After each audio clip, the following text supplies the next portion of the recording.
Well, let's turn back to the matter of the government's terror laws. Victorian Liberal MP Dan Tehan is chairman of the Parliamentary Joint Committee on Intelligence and Security, which will help scrutinise the citizenship legislation. He joins us now in our Canberra studio. Thanks for being there. Evening, Tony. Now, before we look at today's legislation in detail, your committee is set to examine the revocation of citizenship, whether it should apply retrospectively. What sort of people could potentially be caught up if that happened?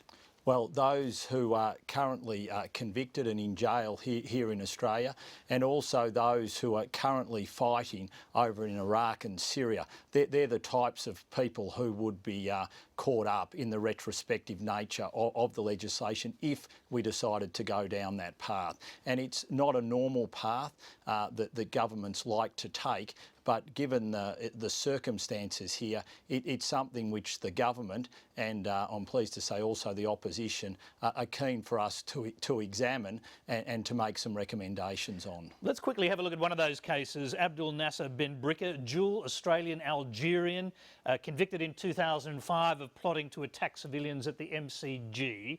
Is that someone who could potentially be stripped of his citizenship if the laws were made retrospective?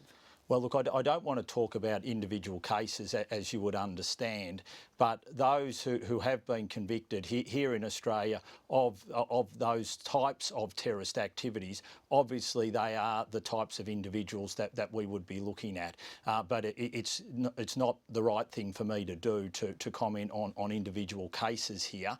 But I think that those types of examples are the types of examples that will come under consideration, and when the committee deliberates on these types of matters, it will be those types of circumstances that we would be looking at. And the logic of that would be they would finish their sentences and then be effectively deported to the second country, in his case, for example, Algeria.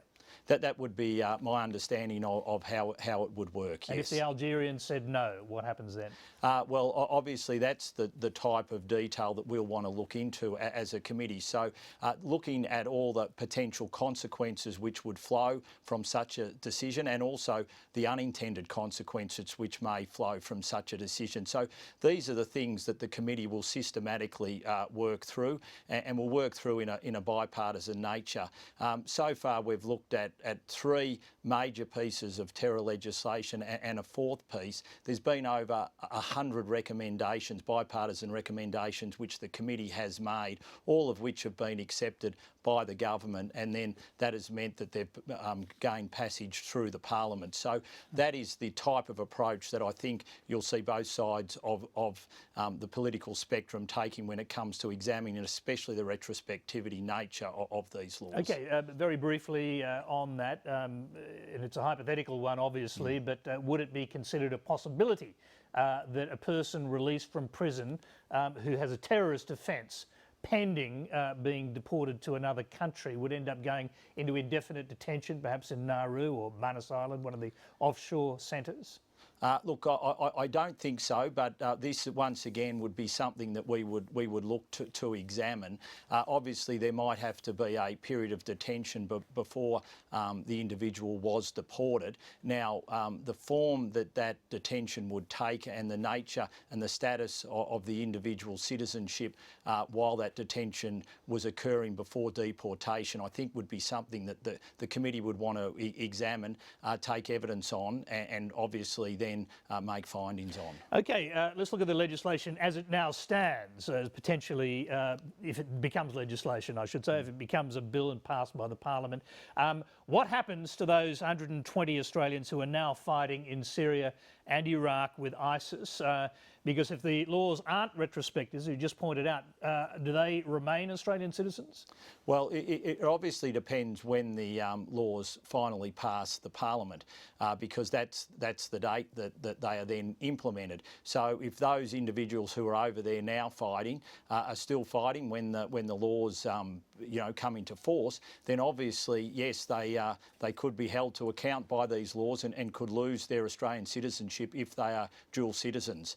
So look, that depends on how many people there are fighting in Iraq and Syria, for instance, when the laws are passed, and whether they have dual citizenship. So look, this is why the government wants to act. It's why it's brought these laws into place, and once passage goes through, I'm sure that the government will be looking to implement them. Sure. So how long do they get to appeal, for example? I know under the UK laws, if you're fighting overseas, you get your citizenship stripped, you get 28 days to appeal. What's the situation here, do you know? Look, I'm not sure on the exact detail, but once again, that will be something that we will be looking at and examining. And one of the things that the committee will be doing is travelling, well, some members will be travelling to France, the UK and the US to examine their laws there to see whether there are things there that are relative to our laws here, and whether there are some improvements or recommendations that we can make by looking at what they're doing overseas. So once again, obviously this will be an issue that we will look at and then decide as to, okay, what is the appropriate circumstance for Australian law, given that this could be appealed to the federal court. So what are the timeframes that we need to put in place to ensure that people can take action if they think they've been found against in error? Sounds like the legislation is quite a long way off if all of these reviews have to take place. Well, look, we have been sent a letter and the committee will look at that letter. It's got a proposed time frame of us reporting in about 7 weeks. And obviously we will advertise that we will be looking and examining the legislation. We'll then take submissions. We will then have hearings to look at it, and then the government has asked for us to report roughly in about 7 weeks. Now, we'll look at those time frames. If we think there is the need for maybe a slight extension to that, then we might ask for that. If we think we can do it in that time frame, then we'll do it in that time frame. Okay, under the proposed laws as they stand, can you strip the citizenship of the children whose parents or parent have become a foreign fighter for ISIS? Well, there is the option to do that, but once again, this will be something that we will closely examine. But there is currently the option for that to happen, yes. Let's look at another group. Tony Abbott said today there are 160 people in Australia supporting these overseas fighters. Would all of those people be potential targets for stripping of citizenship and banishment? Not necessarily so. Once again, there will be a threshold which is in place. We're looking for those who are committing a serious crime. So no, not necessarily all of those people. But if their activity is of a serious criminal nature, then yes, they could be caught up. Now, does engaging in foreign incursions, which is one of the things that's proscribed under the new legislation, only catch people who go to Syria and Iraq, for example, to join a proscribed terrorist group? Well, once again, this will be up to the minister to decide what proscribed terrorist groups will be caught by this.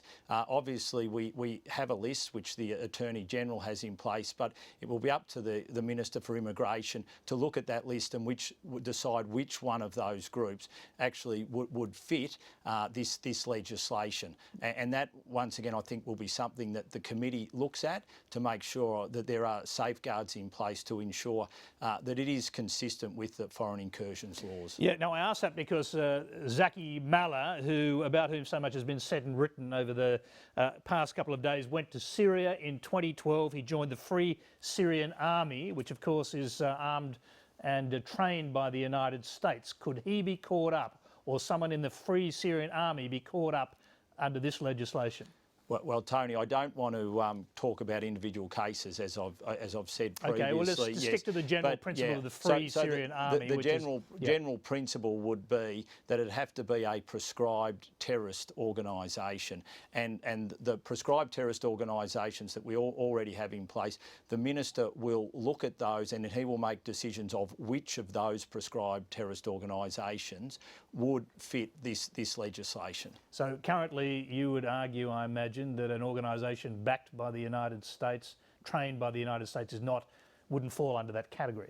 Well, what I would argue is that there is a prescribed list, and then the minister will examine that prescribed list and decide. Yeah. All right. Early in June, you took a petition to the Prime Minister from 40 backbenchers demanding that the power to strip citizenship for certain offences should go further than dual citizens. In fact, I think you put forward the model of the UK legislation. Are you still going to press for that kind of extension, so it's not just dual citizens in the future who might be targeted?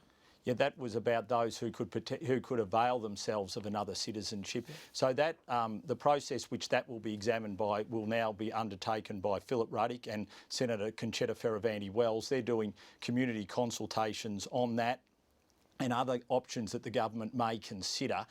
So, look, I'm extremely comfortable with that process. I think that Mr Ruddock, he will be one of the people who travel with us when we go to France, the UK and the US, and he will obviously be closely looking at the UK laws. So, look, I think that's a sensible approach that the government has taken. All right, finally, the new legislation specifies that the rules of natural justice do not apply to the Immigration Minister as he makes determinations on these cases. Can you explain what that actually means?